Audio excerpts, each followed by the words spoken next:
Hello and welcome to Coffee with Dr. Carla. I'm Dr. Carla. I have Kelly here with me today, and we're going to talk about some mental health related issues and hopefully start to end the stigma surrounding them. Um, I have a group of colleagues um, that I am perpetually talking about networking and who do you know and connecting up with different resources, and they're like, shut up, I don't want to hear about it.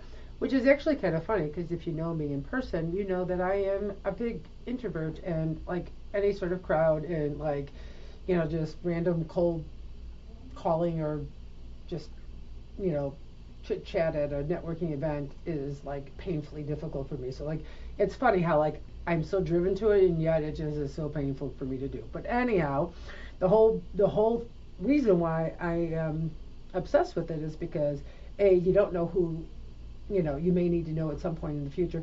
You may need their help. You may be able to collaborate on things to that nature. Um, and I know that before things shut down with the pandemic, we had a really strong networking group that was going on here. Mm-hmm. And then after things opened up again, we tried to get it going again, and it didn't happen.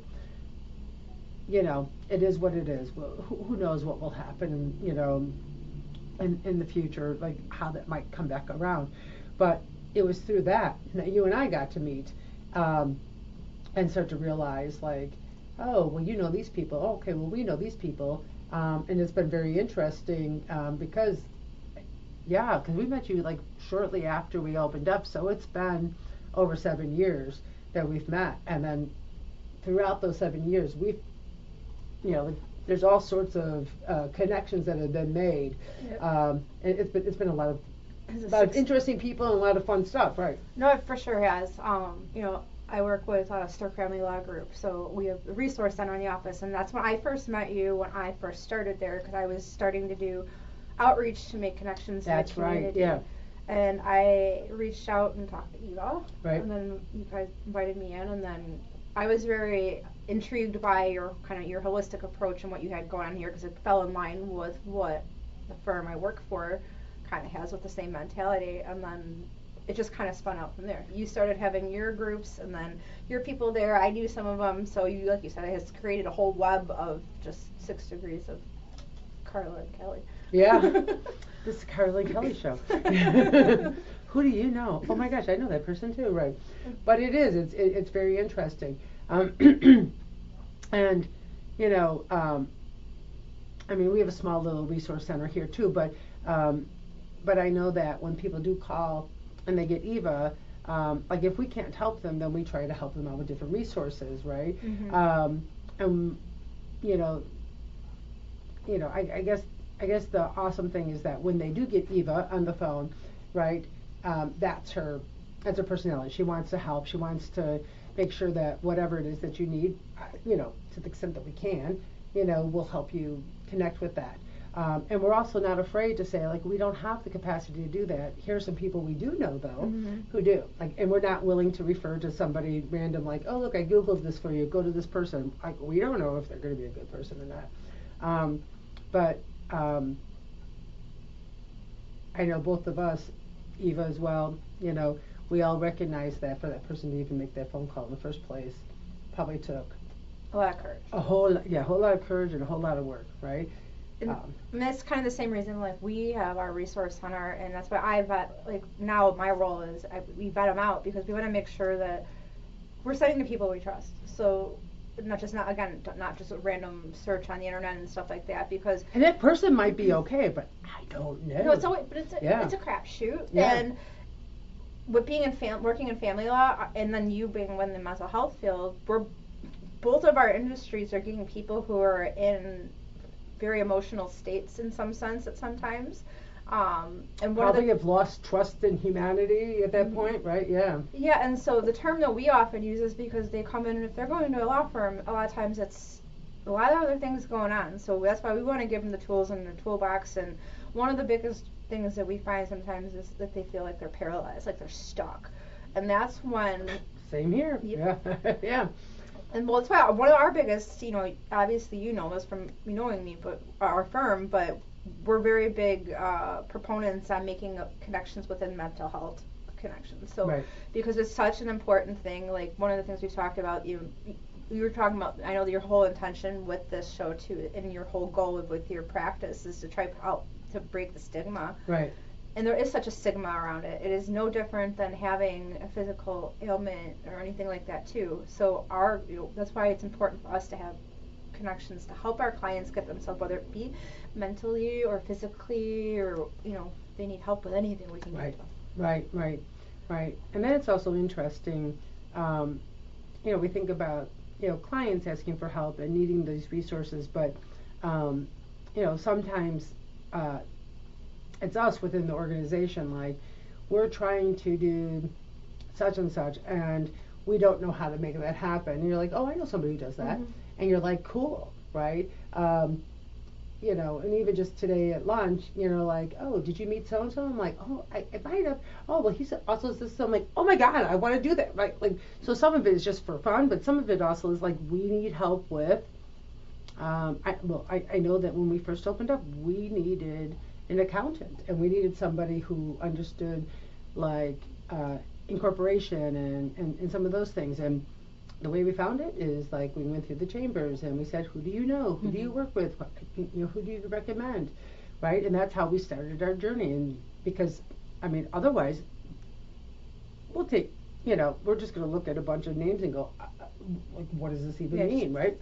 Right. And sometimes you luck out, but sometimes you don't. Now, I will say that we were given several recommendations, and we, try to connect with several, and one of them we worked with for a little while, and then we realized, yeah, this wasn't the kind of relationship. He didn't do anything wrong, but we needed a little bit more intimate of a relationship, and so we knew we needed to find another accountant, and so then we talked to the guy who's handling our business bank accounts, and like he's the liaison, and we're like, we need an accountant. He's like, oh, I know several, but this guy would be a really good guy for you.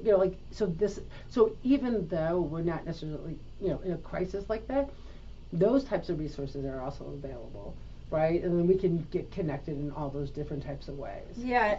I love it too. Is like I like being like I call a professional matchmaker, because I'll talk to one of my resources and then say, I think I actually have somebody who could be a really good fit, and I'll send them to you. And it's funny enough, I met with another one who you are very familiar with because she worked with you. So, yeah. Because it wasn't at that point, like if I hadn't known, you guys would have been a referral for me to give to her because it was right in line with what she was doing, but she already knew you, so. Yeah, and there's sometimes that we get that referral, and we try to connect, and life is just busy, and we it just doesn't happen. But more times than not, it's not because there's animosity or a problem. It's because, again, life gets busy. It's also a good person to know, et cetera, et cetera, et cetera. Mm-hmm. Because you never know that maybe next month or next year, you're like, oh my gosh, I remember that we needed so-and-so, let's go reconnect. And then who knows, maybe that's the right time to make whatever happen. Well, and I've had it happen, because I'm in so many different organizations and stuff like that, and I've met people, they're like, well, what I do isn't relevant to to a law firm. I'm like, we have every single walk of life come in. We never know. Like, don't discredit it. Like, right. And the same for you have every walk of life that you're working with. Like, we have different people and different situations and different backgrounds. So being open and adverse and be able to connect with, like I said, when people ask, well, who's in your resource firm? We've got everything from a dog walker up to a hoarding removal service. So nice. It's like nice. Yeah, and it's interesting because I know that, and again, this is when we first opened up. We went to a couple different types of networking groups and whatnot, and I know there was a while where Eva and I were inviting, various people that just we're like, okay, what you're doing is really interesting. Like, we don't know anything about it, and on the surface, perhaps it had nothing to do with mental health. And we've had a few of those people here, and we were able to sit down and have conversation, and we had some really good conversation. Right? Is there a direct connection to mental health or a direct connection to what they were doing between us? No, but like, I know that person knows me, and we had a good connection, right? So sitting down and having those kinds of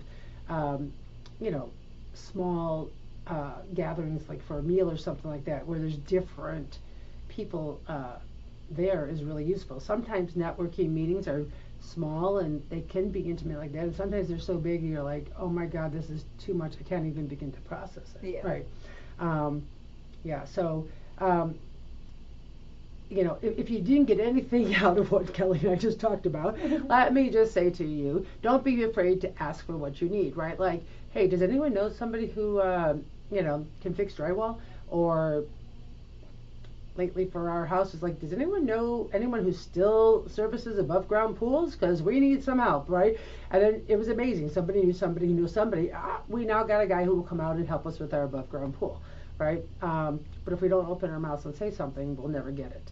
So like, while those seem like really simple things to ask for, you start practicing with the easy stuff, and then eventually, when it becomes harder stuff, you can ask for, like, I really need someone to watch my kids so that I can go to this job interview, right? Or I really need help paying this bill, and so, coming to some of our nonprofits that we, that we support. So, so hopefully you got something out of this. Maybe, kind of push yourself to be a little bit more courageous and try pushing yourself out there. So remember, you can change your thoughts, discover your potential, and transform your life by focusing on your overall well-being. So until next time, keep being the best you possible. Bye.